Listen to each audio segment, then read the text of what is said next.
Tout sur le Congo, on a un clair.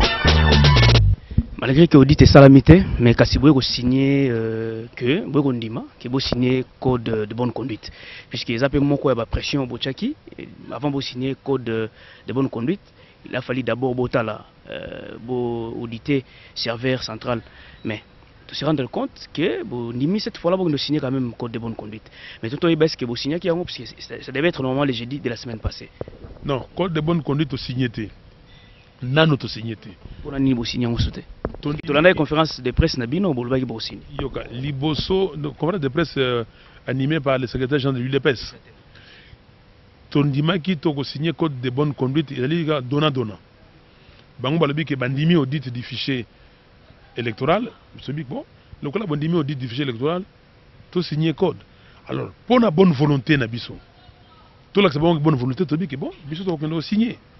Mais si avant de signer, tu dis que bon, bien pour la bonne volonté, bah militant na biso, bah kangami et belé, bah militant UDPS non, bah militant membre de l'opposition, bah kangami, bah na boloko. Mais si tu ndimi tu signé, bah famille ya bandeko wana. Bah le que me bana na biso, bino botiki bango na prison. Yango tu dis que non, avant de signer, bino peut bosser la geste, lisusu, bo bimisa bandeko wana. Bandimi ke bakosala yango. Mais si ko bandimi bakosala yango, lelo bandimi loyi bakangi mususu.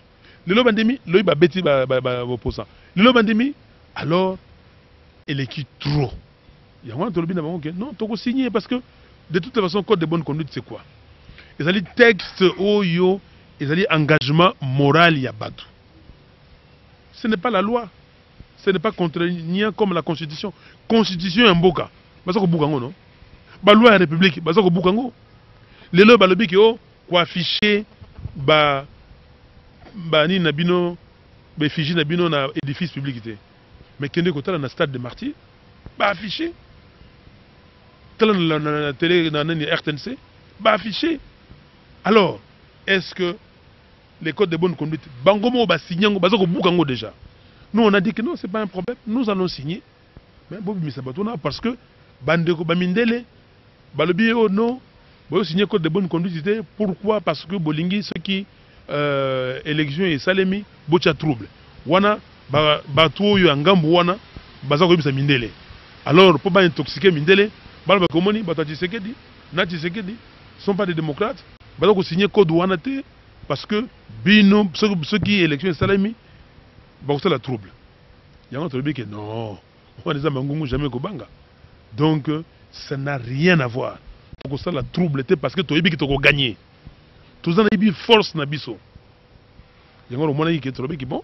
Ceux qui bakanisi ke zande ngona, balinga meka mulai na biso mais ba kozangote tika to kende to signer. Voilà, maintenant to signer mais to signer parce que eloko ko bon mais nous sommes des légalistes. Biso alors yango no mona yi ke na Etienne Tshisekedi alobaki ayebisi bango babimisa bato. Pourquoi baza ko kanga bato na biso? Pourquoi batiki bato? Mais kende ko tala ndenge tona bato bazoki. Alors, donc problème à code de conduite bana ya diaspora bo bangate, ce n'est absolument pas une compromission. Nous ne serons jamais compromis. Donc to lobi que bato ya communauté internationale bandeko mususu balobi que non bato mususu wana ya ngambo mususu bazali ko Zouabino na côté wana. Balobi ko bino mutu bo seme trouble, bino alors pour la bango, biso bon, il y a pas de problème. To que nengo wana. Vraiment, mais est-ce que tu constates le romoro bo jita ko auditer serverté mais tu remarqué que vous obligé il y a que préparer ba témoin pour na bazala na ba chaque centre. Est-ce que vous déjà possibilité de préparer des témoins, conformer bango nini bazala na ba place ba to voter. Une petite stratégie pour ça là cette fois-ci. Oui, donc tout ça la stratégie à témoins. Ceux qui le toquent na siège, il y a SID, donc notre parti. Au Comona, il y a des témoins qui sont en train d'être formés. Semaine passée, tout formé avec des témoins. Les lois parti Moussou Kutu, il y a DTP, Bengisegi, Batindi, Batamanguna, Bazako formé bango. Tout ça na témoins na bureau. Mais Bandeko boye baté que ndenge bazo bisabino bazoko sabino oh les comptages sera manuel. Mais le comptage manuel n'a rien à voir, mais le comptage est toujours manuel. Les comptages n'ont jamais été électroniques. Ah ouais, électronique, bah, c'est là qu'il y a 2006, c'est toujours manuel. 1, 2, 3, c'est ça. Mais problème, il y a fichier électoral, et là, on a liboso, répartition des sièges. 1. 2. Deuxièmement, déséquilibre dans les électeurs. Kinshasa ne peut pas avoir moins d'électeurs que la province du Katanga. Kinshasa ne peut pas avoir moins d'électeurs que la province de l'Équateur. Bon, naïbisa n'a pas résultat ya makambouana. Mais est-ce que Bino Bondimi, que le district ya Tchangou, district ya Tchangou na 2006, et c'est là qu'il y a 984 000 électeurs. Le district ya Tchangou est qui moins 5%. Donc 932 000 électeurs. Or, Batou, Bazoya na Kinshasa, toyebi que exode rural est au Salemao. Accroissement démographique, il y a Congo dans 3% chaque année. Mais Kinshasa, c'est 5% parce qu'il faut ajouter l'exode rural. Mais Batou, Nyon, Bazoya na Kinshasa, les loyaux, c'est ça que ça fait 5%. Mais Batou, Bazo, Wuta, na Mboka, Bazoya Kinshasa, Mingi, Bandeko Nabiso, Bazo, Koufanda, Kuna, Diseka Tchangou. Parce que na Tchangou, vers l'aéroport, pas une place Ezali. Alors, mais moto, Azana Makanisi, Azana Bo moto. Ndengeni no Kogo Ibisaye que, oh non, na 2011, Batou ya Tchangou Bakiti, Ndenge Basalaki, na 2006. Na Soko Tali tableau, na Besibino tableau. Beaucoup de monde a été, les Maniema, va augmenter de 39%. Donc, 2011 par rapport à 2006, va augmenter de 39%. Les Katanga, 32%. L'Équateur, 32%. Kasaï oriental, 31%. Kasaï occidental, 31%. C'est normal parce que les deux provinces-là, il y a un boycott en 2006. Mais tout le monde Kinshasa. Kinshasa, il fallait augmenter au moins Ndenge Mokona, Kasaï occidental et Kasaï oriental. Ndenge Mokona Équateur, au moins. Mais Kinshasa, 11% seulement. Donc, Yangoana, tout ça, un problème, il y a audit du fichier électoral. Mais bah, témoin, Tokosala. Mais témoin, il y a Liboso, Bandeko, surtout Bandeko Mikili. Témoin, Liboso, il y a le peuple. Témoin, Liboso, et Zali, Bandeko Nabino, Bazana Kisasawa, Bazana toutes les provinces du Congo, Basala déjà. Biso, parti politique, on a déjà préparé les témoins. Avec nos candidats. Chaque candidat, Azana va témoin. Témoin, il y a candidat. Témoin, il y a Etienne Tshisekedi, numéro 11. Donc, Ndenge Tosali, Yangwana. Mais, beaucoup de candidats ont été témoins. En 2006, c'est ça qui est problème est allé. Kinshasa, c'est 2 345 000 km². Tango Bino, si vous êtes candidat, vous êtes candidat, vous êtes tinda, résultat. Mais ceux qui sont bimi, Cour suprême, CNI, et puis résultat provisoire. Cour suprême, et puis Cour suprême, 4 ans. C'est comme ça que Boyebi bâtit Cour constitutionnelle, parce qu'il fallait bâtir Cour constitutionnelle. Cour constitutionnelle, 4 Makambo. Et il y a contentieux électoraux, mais bâti qui a Cour suprême Oyo et 4 Makambo Nyonso en faveur de Kabila. Tout. Alors, donc nous avons un problème. Mais, tout ça qu'on les maté, Bisso Moko peut s'organiser dans la compilation de Bisso. Dans la comptage de Bisso, pour devancer Bisso. Vraiment, tout changer ce registre, tout dans la campagne électorale. Tout est dit que le président national et l'IDPS ont besoin soutenir la DTP en Afrique du Sud. Mais tout après, qui nouvelle Moko, il y a de cela quelques jours, aux gens qui inquiétaient et puis arrêtés, selon notre qui n'a pas d'informations, on va voir des ondes. Écoutez, il y a eu Moko, tout le monde clairement, et les gens qui n'ont pour commencer à niveau d'arrestation, sur le peu aux arrêtés. Non, c'est vrai. Il y a seulement on a confirmé Yango. Ngazaki samedi na Binza pompage. OK? Na la pompage, na tie pancarte nangai, affiche mona boenassim. Mona yango yo, mais na tiango ya munene nango. Il y a 2 mètres sur 3 mètres, donc on pèse les deux côtés, ya munene nango. Alors na tie affiche tolongo wana toke sikoyo na marché à Upen. Toke na marché à Upen na 14 na émission moko tokomi kuna un peu avant midi. Alors na bato ngai surtout komi basala nini bake basoyi mabaya bateka mabaya baye basali bato sala encadrement ya biso moko ba sala encadrement bake basoyi mabaya bano sala encadrement nga na vandi na ko réfléchir pour na émission na mona kaka boye mutu moko ye ali binanga oh non président chef à police alobi soko si so mona ye tant que si koloba chef à police asimi na loboko oh ndeko yaka oh boni oh sangote oh non mais bon sango boni oh sangote mais yo utu wapi babino soki na sangama ba bino na ina sangama bate na uti kinsuka na uti kocha ba nini kuna siko na na kochawa na marché ipen ah mais ndenge ni bato baza makambo bolole boy mais kongi ko bonga te wana ye moko major da police mais kongi ko bonga sute babisi biso ke yo o uti na ipen na université ba filmer okuto ba film ezali balobi que ozali ko pesi bana classe mbongo et puis au lobby na ngo basa désordre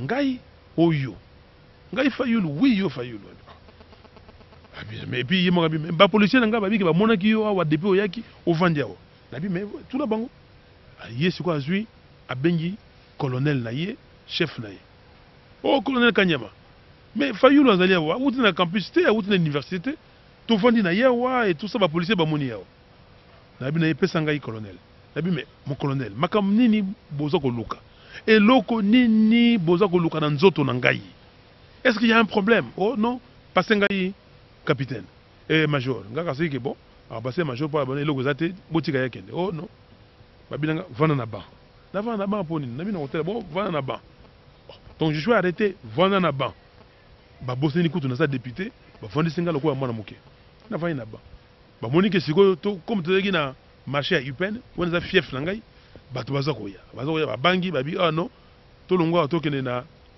commissariat na biso na poste à police mais to kono sala ni kuna donc bokanyi ngai oh non to kende ba militaire nga binono ko banga te to zali sima to kei to komi kuna dans l'entretemps na bengi MONUSCO le bikezoya to kekuna ba fandi singai mais ba moni bato baza ko y a plus de 2000 personnes ba komi ko yeba banzembo pour Tshisekedi voilà voter candidat numéro 11 voter candidat numéro 448 pour la législative nationale Fayulu alors ba bina ba biki ko yinda ba bi ono honorable sikoyo tozo ko mema yo et pai ya colonel Kanyama na kandu fungula ayibisi biso to mema yo kuna ngabi bo mema na ngai bo binga malamu te oh yo kaka ngabi na ngai te mutu mususu oh boko mema bo mema oh yo te non oh mi pesa respect ce qui te ko brutaliser yo nabi boya ko brutaliser ba yé comme na fanda ki na telemi mais na moni que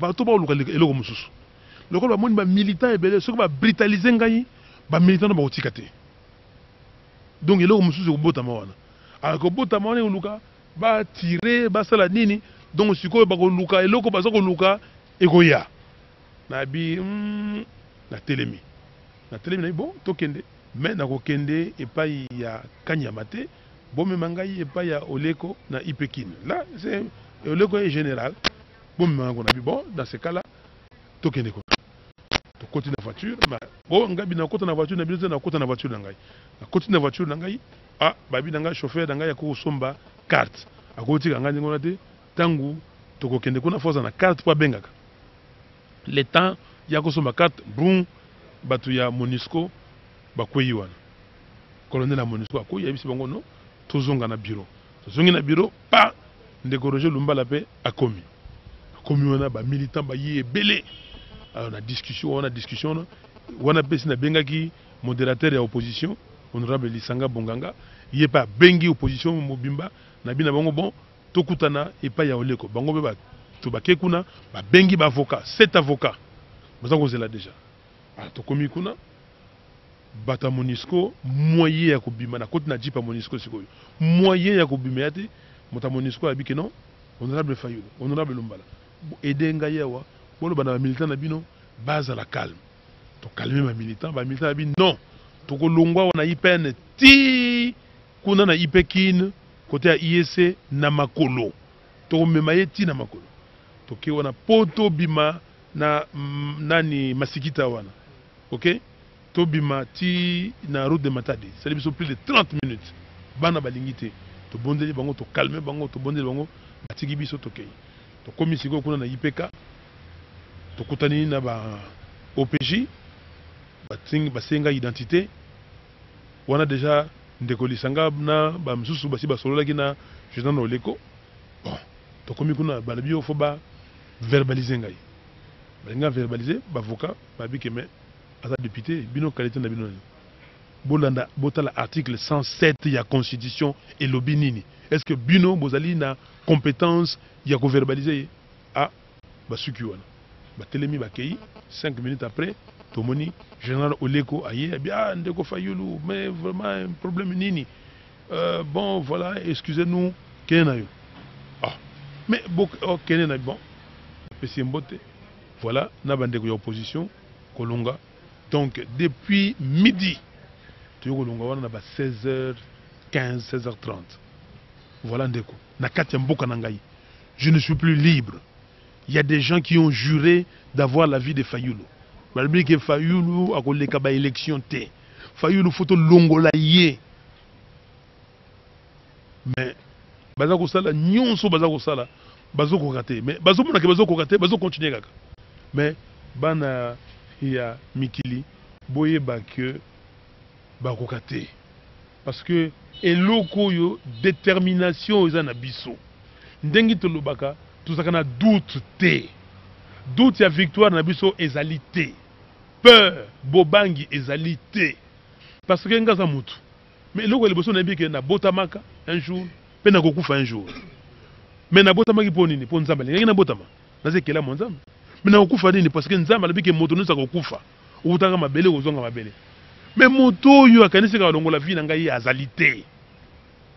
Je leur dis azalité bako sala pasi ya pamba baza komona baza kobebisa ba énergie na bango baza kobebisa temps na bango ngana zali donc ndenge tolobi yango wana tozana sima leader Tshisekedi parce que yé peur ezalaka te aza na foi toyebi ke ayebi toyebi ke tokokoma tokozwa mboka oyo pour faire autre chose yango na diaspora bato ya Congo mikili bino na diaspora lobi bozala soko lingi kozonga obike je prends mes valises, je rentre chez moi avec toute la fierté.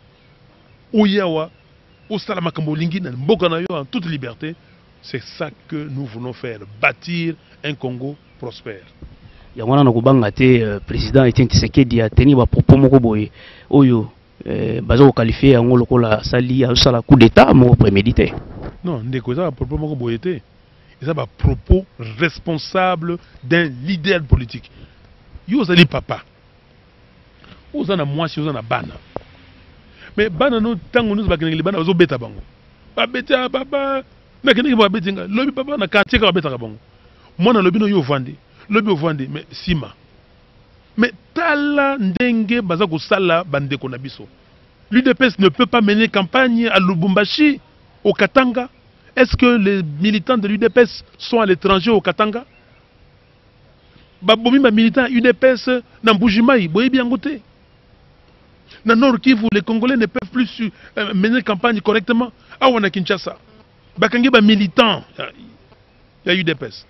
Alors président UDPS akanga munoko avant na ndengona président olobito signé code de bonne conduite. Mais makambo nini? Alors il a pris ses responsabilités. C'est un homme responsable. Na kutika bana ndengona te. Il faut na loba oyoki lobi babimisi mususu, ok, faut na loba asa mobali mais alobi te ke oh na sali coup d'état. Mais tu sais que c'est un légaliste, tu sais que c'est un homme qui connaît la constitution, tu sais que dit asalaka likambo yo boyokani na ye bato balabaka oh non azoki mokanda ya Mobutu a biffé. Non, il n'a pas biffé. Pour biffer bayoko na Mobutu tokoloba boye Songolo Pakala Kingandi boye bakomi kuna amoni makamususu asala nini? Alors lelo Tshisekedi c'est un légaliste, il suit la constitution de la République. Même makambo ya ko changer ce qui kozala, mais lelo eza wana azali kolanda yango. Tshisekedi est en campagne alobi que ndenga Fayulu nabi que numéro 448 nayebi déjà na za député. Est-ce que nabi nabino que non na mike na mi vandisi na Assemblée nationale comme député? Tu sais que Dagoloba na militant na yeba maman UDPS ba gona bobangate na za président de la République. Mais boyo kite que tu sais que la bio non. Banda lelo yo. Bino ba militaire, bino ba policier, bino ba services spéciaux, bino gouverneur de la banque centrale, boya mi beko boko soit pas inangai. Boyo kaya lo bien ngona. Est-ce que aza liboma polo banengona? Tu sais qu'il n'a pas parlé de ça. Tu sais qu'il est en campagne. Donc ce sont des propos responsables, un responsable politique, un candidat président de la République. Voilà donc bo bato akomi koloba oh non makambo bandeko bazo koloba sikoyo baye bakangi radio ya ndeko Lumbala, télévision ndeko Lumbala. Makanyi ngoponi. Makambo Tshisekedi o eleki na télévision ndeko Lumbala, mais télévision mususu kuna digital eza ko tia makambo wana. Po batia commentaire baza ko finga Tshisekedi. Banda avant-hier na 22h. Lobby journée mobimba. Alors pourquoi sikoyo ba okanga télévision wana te? Pourquoi? Deux poids deux mesures. Donc bandeko bazala kimia ndenge to lobby Tshisekedi azakoya kitina kisangani lobby les 11 ndenge lobby les 11 à 11h tous dans un stade de martyrs. Ça confirmé. Ça confirmé. C'est confirmé tous dans un stade de martyrs à moins que Babylone comme à dernière minute là mais les 11 c'est confirmé stade de martyrs. Vraiment les 11 à 11h, na 11e mois, en 2011 pas plus, c'est ça confirmé que Etienne Tshisekedi, président IDPS, candidat na la présidentielle, là aux Awaboye na Kinshasa, pour et puis na stade de martyr pour un meeting là. Mais tout le monde a affiché ça na Simao Boye, ils ont affiché na la campagne l'année passée ou en 2006, même affiché au salaire PK, je crois même fond ils ont presque Mokowana. Depuis tes soucis na yo lingaka Congo comme on a gratte-ciel to Kinshasa comme on a gratte-ciel vision na ndenge nini et puis on expliquer biso affiche oyo bien to mais on comprendre les batwa bana nous bien visionner affiche ndenge ozo mona yango wana to lobi liboso est-ce que bandeko baso ko mona o ndenge komami un Congo prospère c'est encore possible donc yango Congo prospérité à Congo ekuta liboso na agriculture. Vous avez une agriculture. L'agriculture est salami, industrie à transformation yangoy. Industrie. Et puis kuna élevage. Yangoy bangombe bozo monango. Tala bandita mbila wa. Kuna. Et puis kuna pêche. Abatou la pêche. C'est ça. Oyo et pour ça. Ce qui est loco est salemi. Congo est commis prospère. Tala ba ville na biso ndenge kozala. Woni ba ville na biso ndenge kozala. Donc ville nyonso ya Congo mais réalité que ville oyo bakosala eloko ya mbala kaka ndenge baye ba bino wa 5 chantiers lobi mutalali ala muki o bongisa boulevard de 30 juin mutalali ala muki alali ala muki abio Lumumba o salaboye kende non plan ekozala chaque ville chaque contrée chaque commune babenga bango ba plan d'aménagement. OK. La commune est un plan particulier. Et ça dit donc, bato ba sangani, ba ça dit quoi l'architecte. Architecte va ton andako. A ko vanda c'est le plan. Moi tu appelles si de mon kolanda ko plan, mon kolanda ko demi plan. Plan wana de ko salima avec les bourgmestres, ba ko pesa makanisi na bango, ba couche la population ko pesa makanisi na bango, ba spécialiste ko pesa makanisi na bango et puis après plan wana toké nango et ko la valider. En tout cas pour la ville de Kinshasa, l'Assemblée provinciale à Kinshasa. C'est-à-dire que le peuple a validé le plan et puis Tobandi Misala Ndengoana. La Chine, c'est le plan. Ce n'est pas une génération spontanée. Chine aujourd'hui, a un 12e plan quinquennal. Ça veut dire que presque 60 ans, Chine est dans le plan. Donc, au Salam Makamou Nanzela, Ndenge Bino Bana Mikili Bozali, ndenge bozo vanda bomoni makambo le kakuna to tchango pe wa ndenge moko ezate wopo mais keneka na Ghana na Accra regardez la ville d'Accra je connais bien Accra j'ai travaillé là-bas allez voir comment c'est propre lelo kendo kotala Nairobi pas Nairobi kendo kotala Kenya depuis que le nouveau président est là 9 ans après regardez ce qui s'est fait là-bas ce n'est pas de l'aventure alors nous disons que toko bongisa makambu, toko tia makambu na rai na nzela pour mboke kende liboso. Voilà sens ya affiche na biso. Vraiment, tu comprendre que le président Martin Fayulu a une vision large et puis a une avance par rapport à Congolais Mingi. Il y a Lingi, ville à Kinshasa, ils ont modernisé. Pourquoi pas Congo Mobimba? Ils ont la paix modernisée. Et je crois que tout comme il y a entretien à Bisso Oyo, de éviter ce qui président Martin Fayulu rose à la mot et à clôture, bon mototika. Mais moi en clôture, dans la Kuna Bande Kobayo Kangai, moi en clôture c'est très simple. Vous voyez que tu as l'élection le 28. L'élection le 28, candidat président de la République, Boyebi.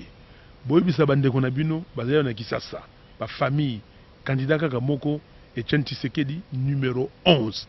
Pour quelqu'un numéro 11, Moussa Nekotia Babu. Donc numéro 11, Atia Makamesel. Candidat député national pour Lukunga, Fayulu, Azaliwana, numéro 448.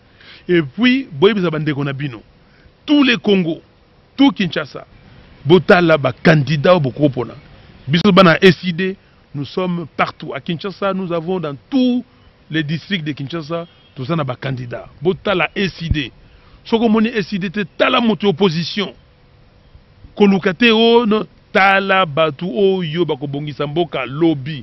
Tala batu bako yiba mdini mbongote. Bolo bana bandeko na bino, batia batu o yo bako sala ete.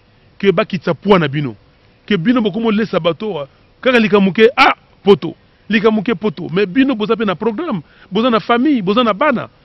Vous ne pouvez pas être responsable de tout le monde. Or mboka na biso c'est un pays riche, on a beaucoup de richesses ici. Pourquoi ces richesses ne peuvent pas profiter aux Congolais? Alors l'histoire likambasu kwa yango ona bopé sa conseil parce que na bino na yebi que bozali na capacité ya ba voix ébélée. Merci beaucoup. Merci. Ton divino lisusu mingi ndenge bozosi la kolanda toujours site obulingara mingi www.congomikili.com site boye la rabino toujours ba information. Je crois boyo qui président Martin Fayulu boni a pesi makanisi na ye et puis na ndenga développer sentir bino moko intelligence na sagesse o yazanango na banza. Bon, continue toujours dans le site Oyo Boye Bolingara Mingi. Te remercier P Bobo Kabongwazaki na caméra et puis nous vous aimons bien. Santé de faire à vous et à la prochaine. Tout sur le Congo, on a un clair.